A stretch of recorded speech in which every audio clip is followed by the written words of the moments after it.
Hello, everybody. Welcome to another episode of Executive Talk. Those are here live in our studio audience, and also those who are tuning in live. Today's topic is the truth about pain. And last week we did the truth about pain, but we talked about more of the physical aspect. This week we're going to talk about the nutritional aspect. In order to talk about this topic, we invited Dr. Jessica Fish, owner and operator of Renew Health and Wellness, with us again today to talk to us a little bit deeper about this. So without further ado, let's go ahead and welcome Dr. Jessica. Thank you for having me, Maurice. Thanks for coming. Obviously, you know, when we talk about pain, there is that physical aspect, and there's also the nutritional aspect. And to talk about nutritional aspect, I want to talk about today's healthcare right off the top. Mm-hmm. So, what are your thoughts regarding Western medicine? And be gentle.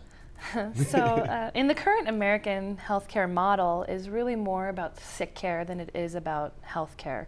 They're not really the best at this whole idea of preventative medicine. There's a really big difference between early detection and prevention. Okay. Mammograms are one of the classic examples of preventative women's health care, but really all that a mammogram is the idea of catching the cancer in an earlier stage so it can be excised more easily, but that's not really preventing the cancer from happening in the first place. So there is a big difference. As far as the Western medicine with acute care, like if I break a bone, take me to the hospital. Sure. That sort of care Western medicine is fantastic at.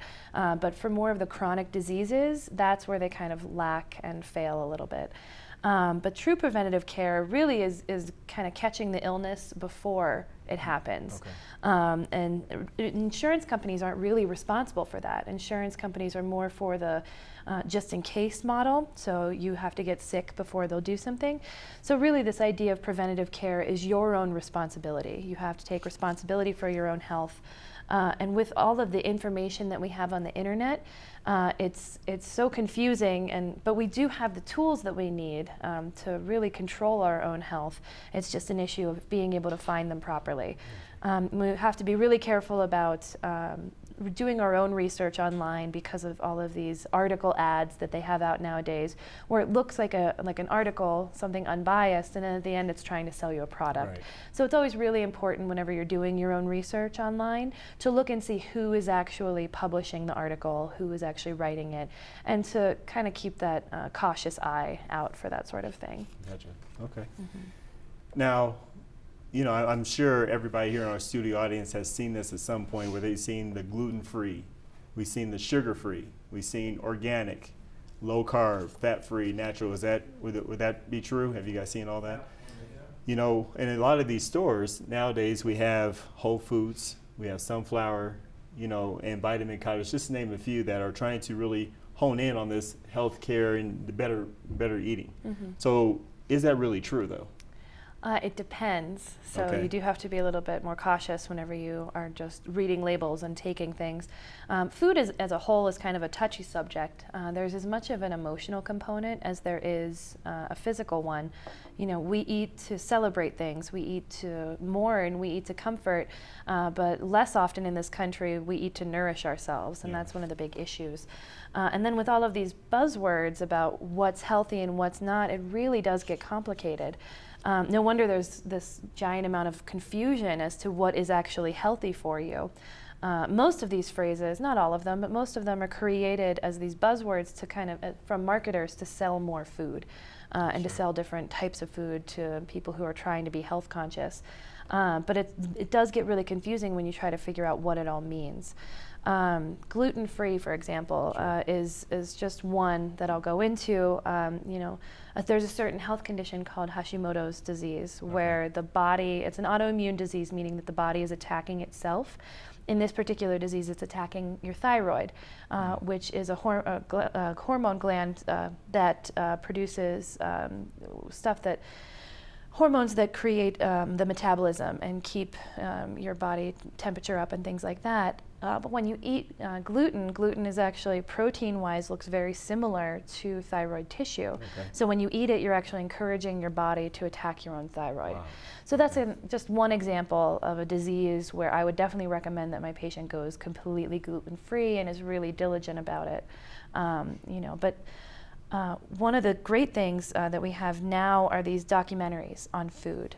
Sure. So we have Food Inc., which is a great documentary explaining food production in America. GMO OMG is a fantastic documentary with a very cute name. Yeah, OMG. But that one is really great at explaining what GMOs are and why they're dangerous. As well as Fed Up is another documentary about the childhood obesity epidemic in our country. And finally, Carb Loaded is another great documentary, kind of explaining how the Western diet got to be how it is, where we consider our only 3 food groups being bread, potatoes, and meat. So all of these are available on Netflix or Hulu or even on YouTube, because the makers of these documentaries want people to watch them as easily as possible. Right. And it's very important because you were talking about earlier, talking about the education. This is part of that education. If we have the access, go ahead and get educated about this, about all these foods that are going on. You know, another buzzword out there is diet. You know, one thing that I can attest to is that when you go to the gym, when you're sitting down and meeting with somebody, you see a lot of people that say, yeah, I'm on a diet right now. I can't eat that. I'm not going to order that because I'm on a diet. So what is the difference between diet and lifestyle? So diet is a very highly misused word. And again, I really think that it comes back to the marketing industry and trying to sell products. But what diet actually means is what you put in your body on a daily basis. So diet really has to do more with lifestyle than it does this idea of this kind of quick fix, 2 weeks, 1 month, even 6 months, all of these short periods of time where we change what we eat and then we kind of assume that we're going to go back to the way we were eating before. So really diet is about changing your lifestyle and not necessarily just changing how you're eating for a short period of time. People really get in trouble with food when they are uninformed or unprepared. Those are the two big things. You know, speaking of unprepared, I think I'm probably not the only one. I hope I'm not the only one. But being unprepared when it comes to habits, as a busy professional, when you're going from appointment to appointment, sometimes the first and foremost thing that's on your mind is, can I go to McDonald's real quick, grab a burger, grab something to eat, and then keep on going about my day? So is that what you're talking about, just not being prepared? Exactly. So when you look at the popularity of fast food in this country, you can't really pass by a McDonald's really any time of the day without seeing a line in the drive-thru. So it really is a testament to how much we rely on fast food in this country to feed ourselves. But one of the big questions is why people choose fast food as opposed to other options. You know, one of them being that they think that they're too broke and they can't afford decent food, so that's their only option to feed themselves. You know, there's kind of your example where you're too busy and too busy doing all of the other things that are more important in your life than paying attention to what you're putting in your mouth. And then the last aspect is kind of the unpreparedness. So that's the person who comes home at 6, 7 o'clock at night, doesn't have anything ready, and instead of spending an hour cooking dinner, they'd rather just go and get something quick from the fast food, or even just going out to eat. So preparing meals at home is really the safest and most responsible way to feed yourself. And really, when you prepare meals at home in an economic way, it is a lot cheaper than fast food even. So there's really no excuse. So there's no excuse for that, huh? Yeah, that and eating out at any restaurant, you don't really know 100% what you're putting in your mouth. You know, you don't know how it's prepared or anything like that, or what the ingredients are. So really cooking at home with fresh ingredients that really lie on the outside of the grocery store is kind of a good rule of thumb.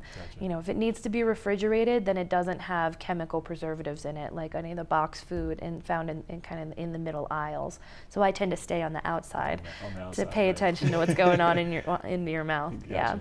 All right. So obviously, with the healthcare, with all the pain, all the nutritional, you know, there's got to be some way that we can really take charge and be truly in that preventative maintenance mode. So what are some of the remedies? And you have daily detoxification and also B vitamins. Give us a little bit of explanation regarding Absolutely. So the body is really designed to do this daily detoxification. We actually expend more energy on waste products and getting rid of things in the body than almost any other process other than brain function and keeping that going. But the best ways to do that is to make sure that you're hydrated. Especially here in Colorado, it's kind of hard to stay hydrated. One of the general rules of thumb is to do half your body weight in ounces of water. And that's a good way to make sure that you have enough water to flush out all of these things in your body's basically garbage disposal system.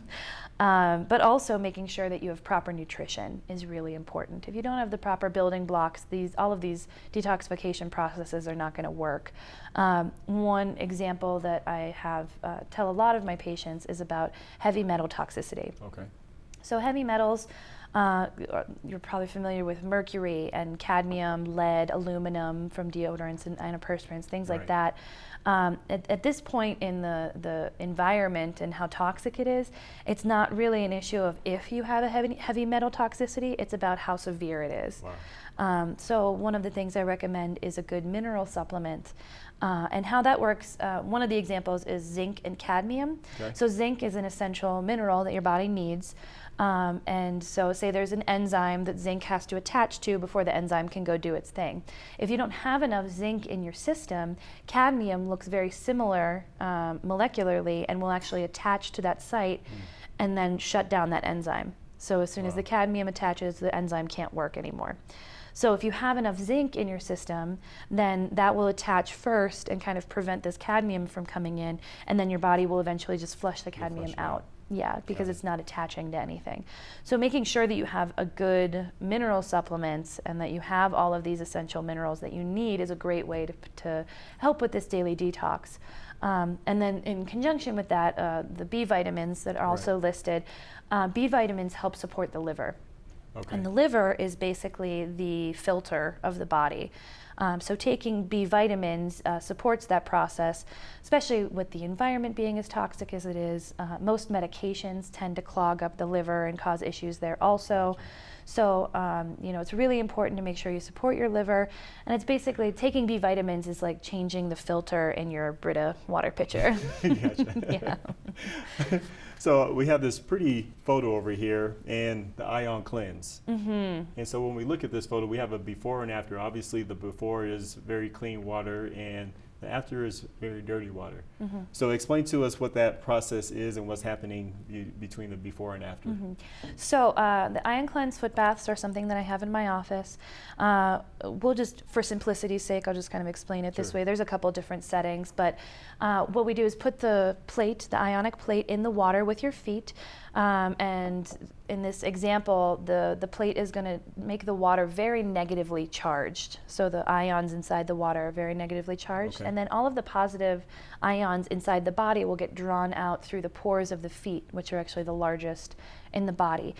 So once the negatively charged water reaches the positively charged ion that comes from your body, then they attach, and that's what causes this color change.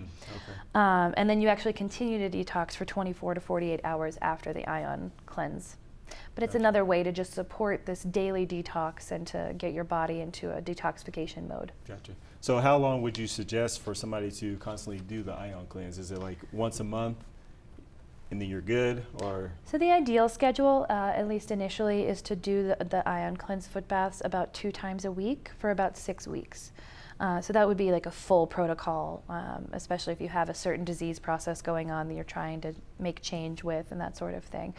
So they do actually have home units too, as opposed to coming into the office that often. Gotcha. All right.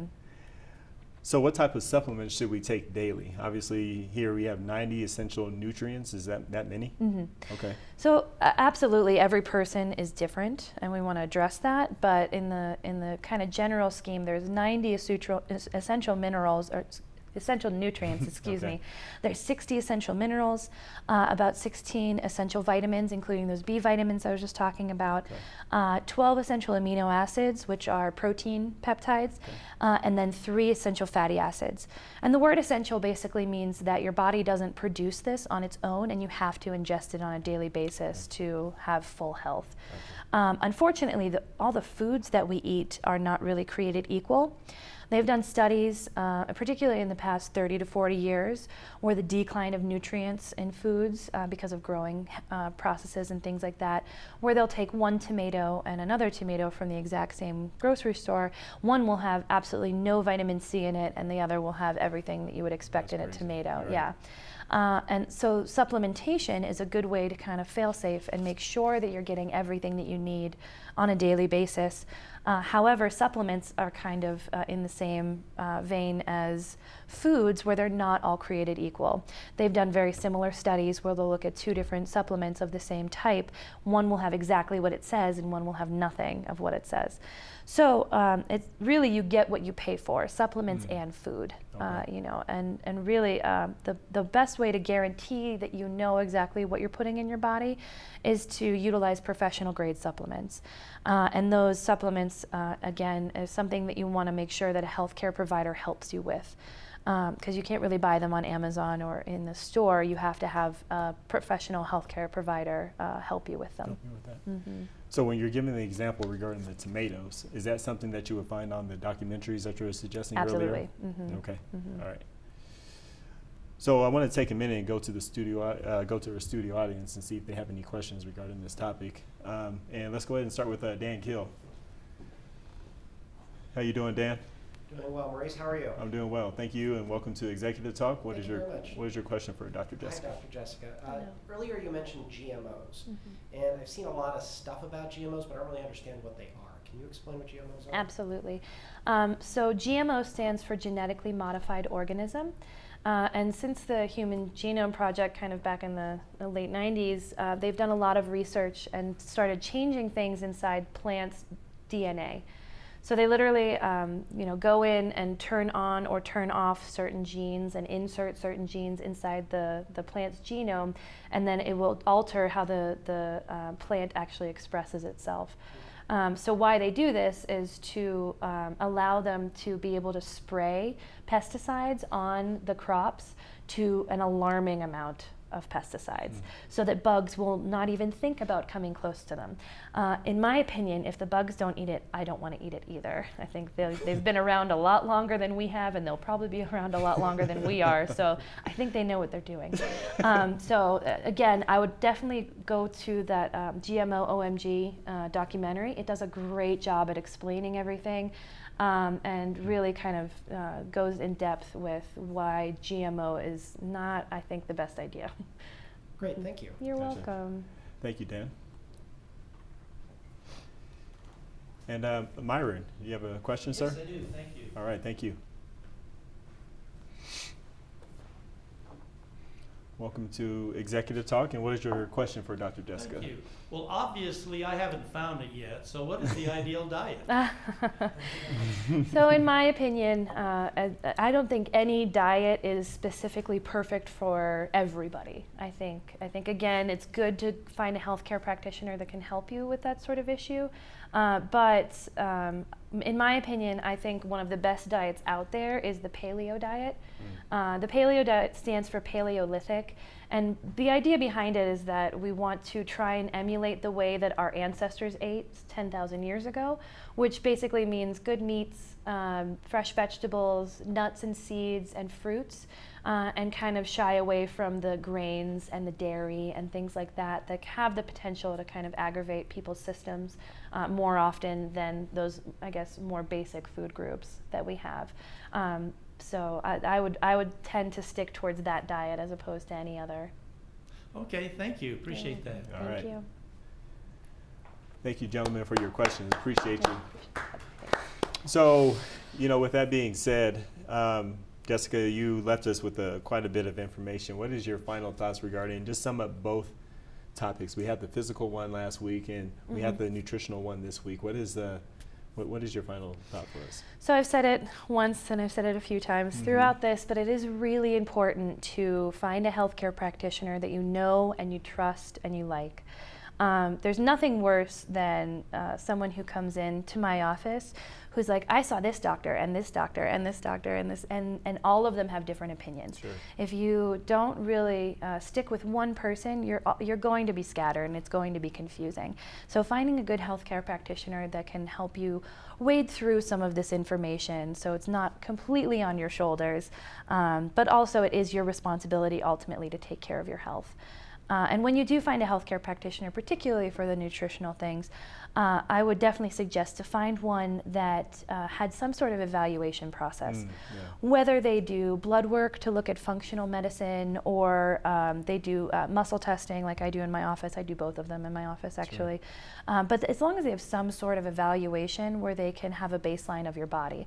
There's really, whenever you look at some healthcare practitioners and they just start giving supplements out based on symptoms, they're doing exactly what a Western medicine doctor is doing with drugs, where you're just trying to chase after the symptoms as opposed to finding the root cause of the problem, fixing that, and then stopping this process from continuing. So that would be my greatest suggestion, is to find a good healthcare practitioner that you trust and you want to work with. Gotcha. Yeah, that's a huge deal. That's a huge deal. And, my final thoughts and to sum up both topics is, we have an opportunity, and, as I alluded to last week, is that we have one body. And, caring is actually a love action for ourselves. And if we can actually start to care for ourselves is paramount. If, as professionals, as our activities, just day to day, even our example to our kids, if nothing else, caring for ourselves is essential to life. So obviously this topic for me is really important and just really, it just really hits home. So I really, really want to thank you so much for taking the time out of your schedule to talk to us about both of these topics and bringing it home for us. Absolutely. For future conversations, please always follow us on Facebook, Instagram, follow us on Twitter, LinkedIn, and also on YouTube to catch all our future shows and also to catch Jessica's show. But in the meantime, Dr. Jessica and I, we have to get back to work. Have a great day. Thank you. Thank you, Maurice.